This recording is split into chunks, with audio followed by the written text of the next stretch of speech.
I mean, for me, it's not a case of like, what does this feel like? What drives you? What influences you? It's like I have to do it. I don't have a choice. Like even if I wasn't in a band, I'd be making music. Like for me, I haven't even really ever been able to stop making music. It's like a tap, and I can't turn it off. And it's actually quite frustrating sometimes. Like a lot of the time, just in my head, there's just stuff happening, and I'm like, for fuck's sake, like I'm trying to sleep or something. Like it's weird how like it becomes such a part of your identity. Everywhere I go, I feel like it's sort of this thing like hovering around. I can like always feel like, you know, the band. It's like I'm not just me. I'm also this band persona like hovering around. It's weird. I don't know why. Like, but like, yeah. So I can't imagine what it would be like if I wasn't in this band. This is like a big part of my life, you know, this is a huge part of my life.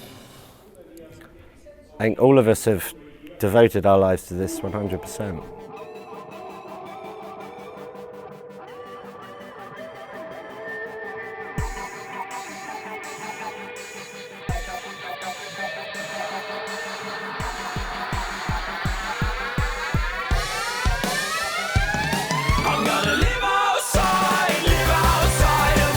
If you're trying to make like an all-encompassing like experience from a show, which is what we're trying to do. Like, yeah, we started off as effectively, certainly in mindset, as being a punk band.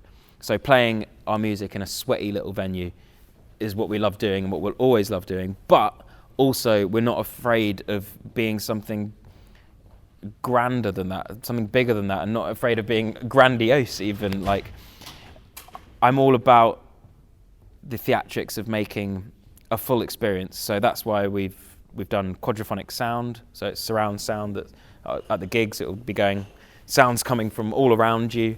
For me, that just makes the experience more interesting, because when you've got sounds coming from behind you, you're like, what's going on? That makes you sort of feel a bit on edge, not comfortable. Like, I want people to enjoy themselves, but I don't want them to be comfortable. Like that would be too much. Because we know us and we know we'll get bored, we decide that we're going to put like 4 or 5 tracks in that we can put into the set each night, and we kind of interchange. And that's probably an annoying thing for our crew, because we do it at the last minute, very last minute. And you know, the introduction could be running and we'll go, okay, we're going to play this song tonight. So that's, for the lighting designer, it's probably a bit of a problem. But really, no, it's it all works well, and I think that's part of the chemistry. Is that a bit the build up here? So and it's like can you sort of go? Oh yeah, I can do that. Do you know what I mean? Yeah, man. And then sort of slowly fade them down. You got them. Yeah, well, basically just because we couldn't bring our own lighting package into the room, so we're working with what's already in the venue. So we're trying to just sort of work out how we can utilise the stuff that the venue has to sync with the songs and sort of make a better show all round. Yeah, sweet fade, bro. Small knob, but sweet fingers.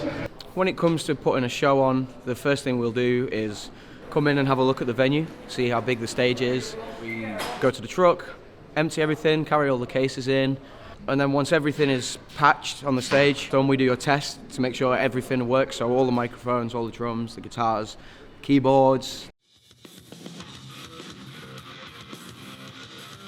And then once that's finished, then the band come in and the band will play 2 or 3 songs to make sure that everything sounds good, and then cross our fingers and hope that it works for the show.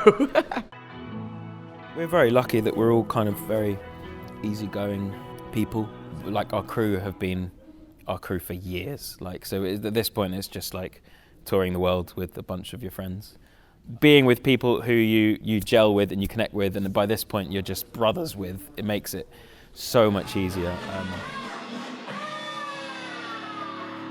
Every night, say an hour before the show, let's get in the dressing room, we put the music on, and we talk through the set. And it helps us become more focused on what we're about to do. But putting the emphasis on the ja. Dziękuję. Привет. Привет. Lviv. Before the show, sometimes the band are like in the dressing room, just like dancing and being idiots. That makes me laugh every day. Sort of party vibe music, up-tempo stuff like drum and bass to get us, get our heart rates going and sort of get us limbering up, and then... Come on, let's go, we're late! Come on! Let's go, we're late! You feed so much off of the audience. So when you're hearing that before, you could be in the worst mood in the world, coming on stage and tired, and then you get out there, side of stage, and it's just, okay, let's go do this. And it feels amazing.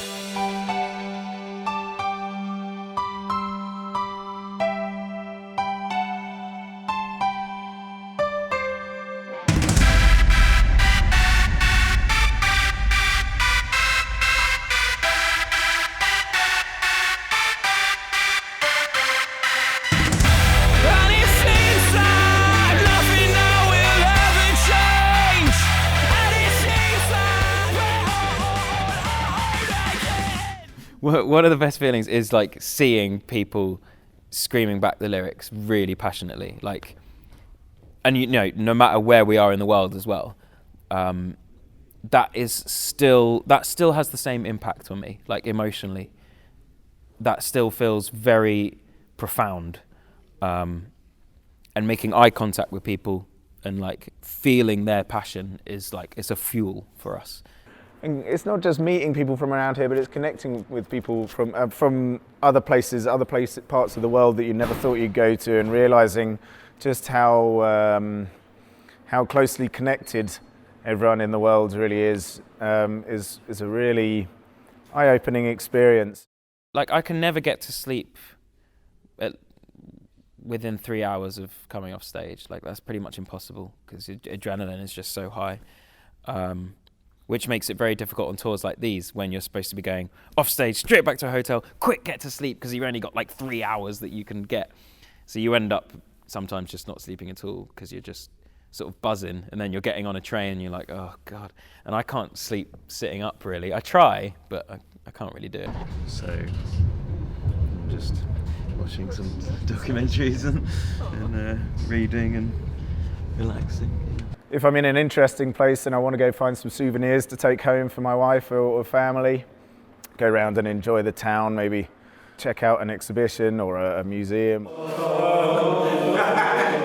I think what's holding us together when other bands don't stay together is the fact that like none of us have any sort of particularly big egos, or like we have no sort of real problems with ourselves. I guess that's it. We're all okay with our positions in the band, we're all okay with each other and stuff. So, like no one's an arsehole basically. We're all sort of nice people. I guess that's it. I think it just helps when there's like, if there's an actual vision that's come from one person, then it helps that that vision leads the way. And if it gets watered down and diluted, then it's not going to be as good as it is in my head, and that'll just be frustrating. He has never steered us wrong, and I think that we just trust Rao implicitly in his vision. That we question it and we go, is that right? But then we end up going, yeah, that's right. So I can get a bit dictatorial sometimes, but I think that's for the benefit of the art.